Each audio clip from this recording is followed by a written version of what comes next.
कार्तिक मास में ब्रह्म मुहूर्त में भगवान के सन्मुख बैठ करके भगवान के स्वांग स्वरूप को हम आच्छादित कर रहे हैं। ऐसी हम सब लोगों की मंगल कामना है। इन्हीं मंगल कामनाओं को आगे बढ़ाते हुए भगवान से ये प्रार्थना करके हम आज नवम अध्याय की कथा में प्रवेश कर रहे हैं। ये तवैया कथितम ब्रह्मार है व्रत मूर्ध से विस्तरात है तत्र या तुलसी मूले विष्णु पूजा तवयोदिता तेना अहम पृष्ठुमिच्छामि महात्मयं तुलसी भवम कथम साति प्रिया जाता देवदेवस्य सारगिणं कथमेषा समुत्पन्ना कस्मिन् स्थाने च नारदः तद्ब्रूहि मे समासेन सर्वज्ञो असि मतो मम। देव ऋषि नारद से राजा पृथ्वी जो को प्रश्न पूछ रहे कि स्वामी आप मन तुलसी की महत्ता है जी विशेष करके बताओ और आप भगवान विष्णु ने प्रिय क्यों है। हे नारद, ये कैसे और कहाँ उत्पन्न हुई, आप सर्वज्ञ हैं, आप कृपा करके मैं संक्षिप्त में इसकी विशेषता बताइए। तब देव ऋषि नारद जी है जगह राजा ने कह रहे कि राजन सुनो, तुम सावधान होकर के। नारद जी कह रहे श्रेणुम राजन वही तो महात्मयम तुलसी भवम से इतिहासम पुरावृतम तत्सर्वं कथयामि ते पुरा शक्रम शिवम दृष्टा मगात कैलास पर्वतम सर्वदेव परवृतो आपसे रोगण सेवित। देव ऋषि नारद जी का राजा पृथ्वी ने कहे कि राजन तुम सावधान होकर श्रवण करो, मैं आपको तुलसी की विशेषता बता रहा हूं कि आप इसका जन्म प्राचीन इतिहास मैं आपको कह रहा हूं, तुम ध्यान पूर्वक श्रवण करो कि प्राचीन काल में सब देवगणों तथा रंभादि अप्सराओं से सेवित इंद्र शंकर भगवान के दर्शन निमित्त कैलाश पर्वत पर गए। पुराने समय की बात है कि भगवान शंकर कैलाश पर्वत पर विराजमान रहा और इंद्र जो कहे एक बार मन में विचार करियो भगवान का दर्शन करने के, शंकर भगवान का, तो क्या वो शंकर भगवान के दर्शन के लिए कैलाश पर्वत ने निमित्त बना करके भगवान के दर्शना में गए हो। वहां कैलाश पर्वत पर पहुंचते ही सन्मुख भयानक दांत और मुख वाले भीम करता पुरुष को देखा। इंद्र ने उसे पूछा आप कौन है, जगदीश्वर शंकर भगवान कहाँ है। इस प्रकार इंद्र के द्वारा बारंबार पूछने पर भी राजन उसने कुछ भी उत्तर नहीं दिया। तब वज्रधारी इंद्र क्रोधित होकर उसे फटकारते हुए बोले कि मेरे बारंबार पूछने पर भी तुम उत्तर नहीं देते हो, ये दुष्ट, मैं तुमको वज्र से भी मारता हूं। आज भगवान शंकर के द्वार पर इंद्र गए हुए हैं, बट कैलाश पर्वत पर भी भीम कर्मा ने कह रहे हो कि मैं तुम बार बार पूछ रही हूँ, मैं देवताओं को राजा हूँ, बार बार पूछने पर भी अगर क्या तुमने जवाब नहीं दे रहे है तुम्हारा वज्र से मैं तेरा वध कर दूंगा। उसने उत्तर नहीं दिया। तब वज्रधारी इंद्र क्रोधित होकर के उसे फटकारते हुए बोले कि मेरे बारंबार पूछने पर भी तुमने उत्तर नहीं दिया, ये दोस्त, मैं तुमको वज्र से भी मारता हूं। इस समम कौन तेरा रक्षक होगा। इस तरह कहकर इंद्र ने उसे दृढ़ होकर वज्र से मारा।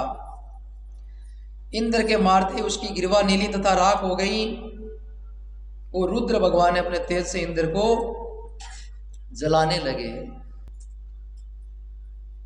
ये कांड देखकर बृहस्पति ने शीघ्र हाथ जोड़कर तथा इंद्र ने पृथ्वी पर दंडवत नम्र भूत होकर स्तवन करना प्रारंभ कर दिया। क्या जी वो भगवान के दूत ने मारे ना, भगवान शंकर जगह चाहे इंद्र भाई देवताओं को राजा है, लेकिन भगवान कहे कि मैं मेरा भक्त का सर का मुकुट मणि हूं। आप बृहस्पति ने कहा हे देवों के देव अधिपति, ये त्र्यंबक कपर्दी त्रिपुरधारी सर्व और अंधकासुर का वध करने वाले शिव जी, आप मेरा नमस्कार स्वीकार करो।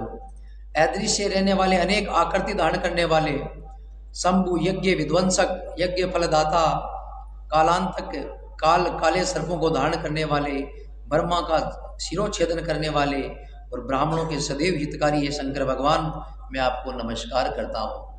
भगवान बृहस्पति ये जगह के है स्तुति करी वेद मंत्राओं भगवान शिव की, माने शांत करने के लिए। अदृश्य रहने वाले, अनेक आकृति धारण करने वाले भगवान शंकर, मेरे इस नमस्कार को आप स्वीकार करो। नारद जी ने कहा, इस प्रकार बृहस्पति की स्तुति करने पर तीनों लोकों को भस्म करने वाले सशक्त भगवान शंकर अपने नेत्र को दहकती हुई अग्नि को संभालते हुए बृहस्पति से बोले, हे देव गुरु, आपके स्तवन से मैं अति प्रसन्न हूँ। अपनी के इच्छा के अनुसार वर मांगो और आज से इंद्र को जीव दिलाने के कारण तुम्हारा नाम संसार में जीव विख्यात होगा। भगवान का गुरु है बृहस्पति, राक्षसा का गुरु है शुक्राचार्य जी, और आपके भगत पर क्या कष्ट आवाजन से पहली चिंता गुरु ने हुए। तो देवताओं पर कष्ट आयो, इंद्र पर कष्ट आयो, जना क्या बृहस्पति ने चिंता हुई। बृहस्पति आकर के स्तुति करी भगवान की, और स्तुति करने से भगवान शंकर ऐसे का प्रसन्न हो गया। कैसे कि टाइम भीमकर्मा ने भगवान शंकर रुद्र रूप धारण करके इंद्र के पीछे दौड़िया, और भीमकर्मा को शरीर देख करके क्या भगवान शंकर की आंख से जगी अग्नि निकली। बृहस्पति कह गए, स्वामी आप इस अग्नि को शांत करो। शंकर ने कहा, नेत्र के द्वारा फिर भीतर में कैसे जाएगी। भगवान शंकर क्या, हमारे नेत्र के द्वारा बाहर निकल चुकी अग्नि, अब आप पुनः है जगी के हमारे नेत्र के मान प्रवेश को न कर सके। इसको कहीं मैं दूर फेंक दूंगा जिससे इंद्र को कष्ट नहीं होगा। इंद्र तो कह बैठूंगा आपकी पीछो छुड़ा करके भाग्यो, और वह जगह भगवान शंकर के आंख से जगह अग्नि निकली, वह इंद्र ने ढूंढ रही है, इंद्र के पीछे दौड़ रही है कि जठे भी इंद्र मिल जावे, वह अग्नि है जगह इंद्र ने भस्म कर दे। और जब तक भी अग्नि ने शांत नहीं करे तब तक इंद्र है जको खूब कह हिमालय की कंदराओं में छुपतो घूम्यो। तो नारद जी ने कहा, ऐसा कहकर भगवान शंकर ने उस नेत्राग्नि को अपने हाथों में लेकर खारे समुद्र में फेंक दिया। भगवान के भी अग्नि ने आपका हाथ में लेकर के जब जल समुद्र को खारो हो, भी समुद्र का मानी भी अग्नि ने छोड़ दी। वह आकर गंगा सागर के संगम पर गिरी। क्या जी भगवान शंकर आपका हाथ से भी न बगाई, वह गंगा सागर पर आकर के वह अग्नि गिरी। उक्त स्थान पर गिरते ही वह अग्नि बाल रूप परिणित हो गई तथा वह बालक रोने लगा। जबकि अग्नि भगवान शंकर के समुद्र का मायन फेंकी, ज्या के जड़ का मायन गिरी, गिरता ही बालक को रूप धारण कर लियो, और बालक को रूप धारण करता ही वह रोदन करने लगी। वो बालक है जको के रोने लगी। उस बालक के रोदन से संपूर्ण पृथ्वी बारंबार कांपने लगी, और वो बालक रोयो भी कह इतो तेज रोयो जकम कह पूरी पृथ्वी कांपने लगी। देवलोक आदि सत्य लोग सब लोगों को निवासी लोग बधिर हो गए। क्या जय वो बालक इतनी जोर से आवाज लगाई भी उनके देवलोक में पृथ्वी लोक पर सारा बालक है जगह, और बैठेगा जगह लोग हा बे काना से बधिर हो गया। मतलब बाने काना से सुननो, दूसरी आवाज बाने सुनाई देनी बंद होगी, केवल भी बालक की आवाज सुनाई दे रही, वो इतना जोर से रो रहे है। इस शब्द को सुनकर चकित होकर ब्रह्मा जी वहां पर गए और कहा कि ये क्या है। वहां जाकर ब्रह्मा ने समुद्र के तट पर एक बालक को देखा। तब ब्रह्मा जी ने ये वाक्य कहा, यह अद्भुत बालक किसका है।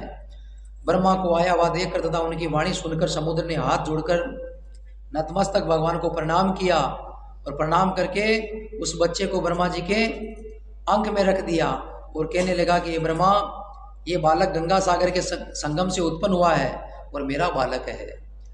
नारद जी ने कहा, समुद्र इस प्रकार ये कह ही रहा था। समुद्र का बेटा ब्रह्मा जी की दाढ़ी पकड़कर बारंबार झकझोरने लगा। उस कारण ब्रह्मा जी के नेत्रों से आंसू भराया कि ब्रह्मा जी आप और समुद्र के बीच में बात चाल रही। बात चालती टाइम के मायने के वो बालक है जो को ब्रह्मा जी की दाढ़ी पकड़ करके जोर से ब्रह्मा जी की दाढ़ी खींचने लगे हो, और ब्रह्मा जी की नेत्रों से आंसू बहने लगे। किसी प्रकार ब्रह्मा जी ने अपनी दाढ़ी छुड़वाकर समुद्र में कहा, इसने मेरे नेत्रों से आंसू बाहर निकाल दिए, अतएव इसका नाम में जलंधर होगा। जहां से इसकी उत्पत्ति हुई है वहीं इसका। नारद जी ने कहा कि ब्रह्मा जी ने ऐसा कहा, कह करके शुक्राचार्य को बुलाकर जलंधर का राज्याभिषेक करा दिया, और नदियों के स्वामी समुद्र को बुलाकर ब्रह्मा जी अंतर्ध्यान हो गए। इसके पश्चात उस लड़के को राज्याभिषिक्त देख समुद्र के नेत्र से हर्ष उत्पल हो गए, और समुद्र ने काल नेमी से उसकी पुत्री वृंदा जलंधर की पत्नी होने के लिए वर मांगा।